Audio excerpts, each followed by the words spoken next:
ಒಂದು ಕಾಲದಲ್ಲಿ ನಮ್ಮ ಭಾರತೀಯ ಉಪಖಂಡ ಹೇಗಿತ್ತು ಅಂದ್ರೆ ಚಿಕ್ಕ ಚಿಕ್ಕ ರಾಜ್ಯಗಳಾಗಿ ಹಂಚೋಗಿತ್ತು.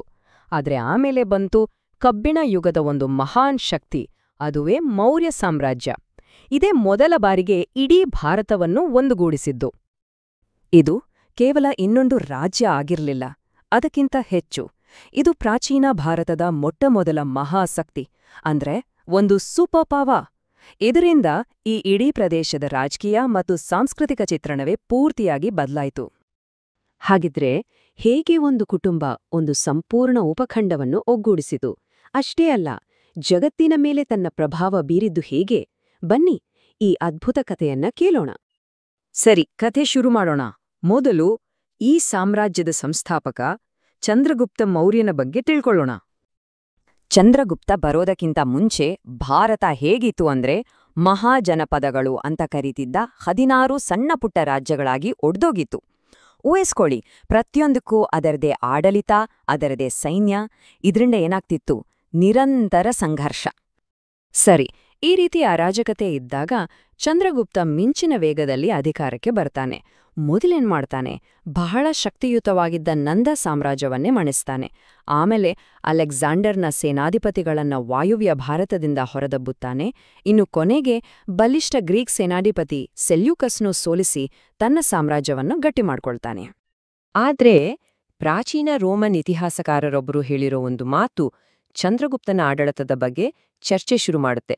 ಅವ್ರೇನು ಹೇಳಿದ್ರು ಅಂದ್ರೆ, ಅವನು ವಿಮೋಚಕನಾಗಿ ಬಂದ, ಆದ್ರೆ ವಿಜಯದ ನಂತರ ದಾಸ್ಯವನ್ನು ತಂದನು. ಇದು ಒಂದು ದೊಡ್ಡ ಪ್ರಶ್ನೆಯನ್ನು ಎತ್ತುತ್ತೆ ಅಲ್ವಾ? ಚಂದ್ರಗುಪ್ತ ನಿಜವಾಗ್ಲೂ ವಿಮೋಚಕನೋ ಅಥವಾ ದಬ್ಬಾಳಿಕೆಗಾರನೋ? ಚಂದ್ರಗುಪ್ತನ ಶಕ್ತಿ ಎಷ್ಟಿತ್ತು ಅಂತ ತಿಳಿಬೇಕಾ?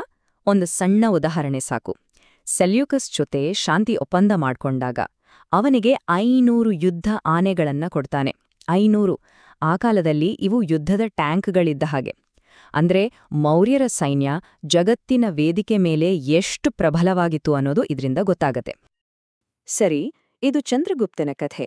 ಈಗ ಈ ಸಾಮ್ರಾಜ್ಯದ ಅತ್ಯಂತ ಪ್ರಸಿದ್ಧ ದೊರೆ ಅಶೋಕನ ಕಡೆಗೆ ಹೋಗೋಣ. ಹೇಗೆ ಒಬ್ಬ ವಿಜಯಶಾಲಿ ಪರಿವರ್ತನೆ ಹೊಂದುತ್ತಾನೆ ಅನ್ನೋದರ ಕಥೆ ಇದು. ಶುರುವಿನಲ್ಲಿ ಅಶೋಕ ತನ್ನ ಅಜ್ಜ ಚಂದ್ರಗುಪ್ತನ ಹಾಗೆ ಹೇಗಿದ್ದ ಅಂದ್ರೆ ತುಂಬಾ ಕ್ರೂರವಾದ ಸೇನಾಧಿಪತಿ. ಅವನಿಗೆ ಬೇರೆ ಏನೂ ಬೇಕಾಗಿರ್ಲಿಲ್ಲ, ಕೇವಲ ಸಾಮ್ರಾಜ್ಯ ವಿಸ್ತರಣೆ. ಆದರೆ ಒಂದು ರಕ್ತಸಿಕ್ತ ಯುದ್ಧ ಅವನ ಜೀವನದ ದಿಕ್ಕನ್ನೇ ಬದಲಿಸ್ಬಿಟ್ಟಿತು.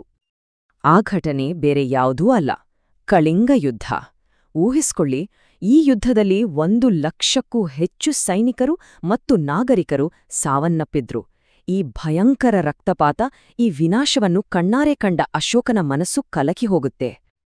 ಇದೇ ಅಶೋಕನ ಕಥೆಯ ಟರ್ನಿಂಗ್ ಪಾಯಿಂಟ್. ಒಬ್ಬ ಕ್ರೂರ ವಿಜಯಶಾಲಿಯಾಗಿದ್ದ ಮನುಷ್ಯ ಶಾಂತಿಯ ಹರಿಕಾರನಾಗಿ ಬದಲಾಗ್ತಾನೆ. ಅವನು ಯುದ್ಧವನ್ನೇ ತ್ಯಜಿಸಿ ಬೌದ್ಧ ಧರ್ಮವನ್ನ ಸ್ವೀಕರಿಸ್ತಾನೆ. ಹಾಗೆಯೇ ತನ್ನ ಜೀವನವನ್ನ ಧಮ್ಮ ಅಂದ್ರೆ ನೈತಿಕ ಕಾನೂನನ್ನ ಪ್ರಚಾರ ಮಾಡೋಕೆ ಮುಡಿಪಾಗಿಡ್ತಾನೆ. ತನ್ನ ಈ ಹೊಸ ತತ್ವವನ್ನು ಜನರಿಗೆ ತಲುಪಿಸೋಕೆ ಅಶೋಕ ಒಂದು ಅದ್ಭುತ ವಿಧಾನ ಅನುಸರಿಸ್ತಾನೆ. ಅವೇ ಶಾಸನಗಳು. ಸಾಮ್ರಾಜ್ಯದಾದ್ಯಂತ ಕಲ್ಲಿನ ಸ್ತಂಭಗಳಲ್ಲಿ, ಬಂಡೆಗಳ ಮೇಲೆ ತನ್ನ ಸಂದೇಶವನ್ನು ಕೆತ್ತಿಸ್ತಾನೆ. ಹಾಗೆ ನೋಡಿದ್ರೆ ಇದು ಆ ಕಾಲದ ಒಂದು ದೊಡ್ಡ ಪಬ್ಲಿಕ್ ಸರ್ವಿಸ್ ಕ್ಯಾಂಪೇನ್ ಇದ್ದ ಹಾಗೆ. ಹಾಗಿದ್ರೆ ಮೌರ್ಯರು ಇಷ್ಟು ದೊಡ್ಡ ಸಾಮ್ರಾಜ್ಯವನ್ನ ಹೇಗೆ ಆಳುತ್ತಿದ್ರು?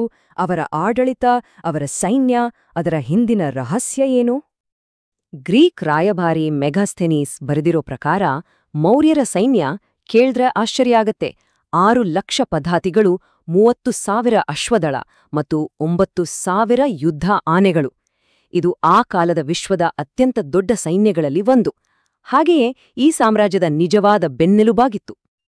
ಅವರ ಆಡಳಿತ ತುಂಬಾ ಸಿಸ್ಟಮ್ಯಾಟಿಕ್ ಆಗಿತ್ತು.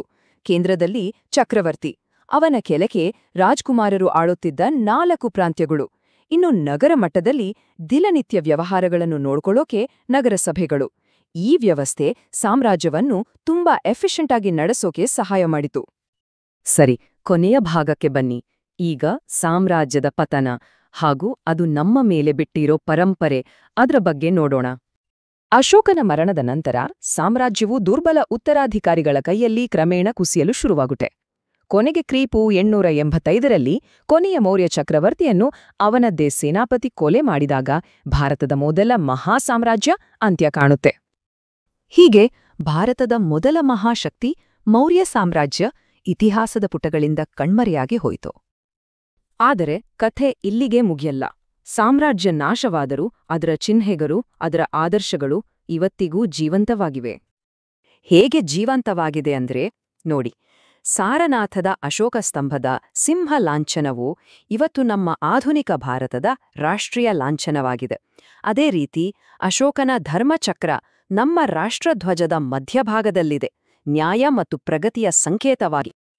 ಗೊತ್ತಲ್ಲ, ಈ ಪ್ರಾಚೀನ ಚಿಹ್ನೆಗಳನ್ನು ಆಧುನಿಕ ಭಾರತದ ಗುರುತಾಗಿ ಆಯ್ಕೆ ಮಾಡಿದ್ದು ಸ್ವತಂತ್ರ ಭಾರತದ ಮೊದಲ ಪ್ರಧಾನಿ ಜವಾಹರ್ಲಾಲ್ ನೆಹರೂ ಅವರೇ.